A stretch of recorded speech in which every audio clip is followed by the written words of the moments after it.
लक्ष्मी माझी हत्या घटना रायगड़ा रे सीबीआई तदंत दाबी राज्य आदिवासी महासंघर विक्षोभ। रायगड़ा जिला चंद्रपुर ठारे आदिवासी युवती लक्ष्मी माझी हत्या घटनार सीबीआई तदंत दाबी विक्षोभ प्रदर्शन होईछि। सोमवार पूर्वाह्न राज्य आदिवासी महासंघ पक्षरु विक्षोभ प्रदर्शन सहित जिलापाल कार्यालय घेराव करा जायछि। शताधिक आदिवासी हाथ में प्लाकार्ड धरी विक्षोभ प्रदर्शन करिसेंति। जिला आदिवासी महासंघ नेतृत्व में विक्षोभ प्रदर्शन सह घेराव करा जायतिला।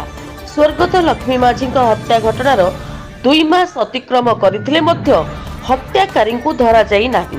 तेणु एही घटनार उच्चस्तरीय तदंत पई सीबीआई मामला हाथ को नेबाकू दाबी करिसेंति आदिवासी महासंघ। एही अवसर में एक दाबी पत्र जिलापाल उद्देश्य रे प्रदान करा जायछि।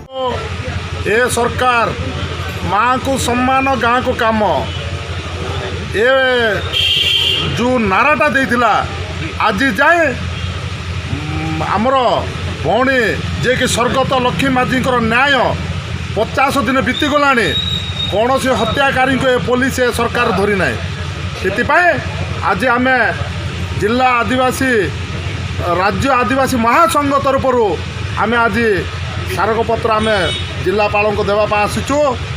ये आदिवासी मानकर जदि 75 भाग रायगड़ा जिले में अच्छु आमर माँ भौणी को हत्या करा जाउची जदि अन्य जातिर लोक मानकर कौन अवस्था रही आम सरकार को दाबी करचो, जिला प्रशासन को दाबी करचो, पुलिस प्रशासन को दाबी करचो लक्ष्मी माझी ये हत्या पछर रहस्य कौन आमे से ये क्राइम ब्रांच तदंत करने आम ऊपर विश्वास ना आमे चाहूँ सीबीआई तदंत करा जाओ ताहेले ही आमर लक्ष्मी माझी न्याय एवं सत्य सत्यता जानी पारबो।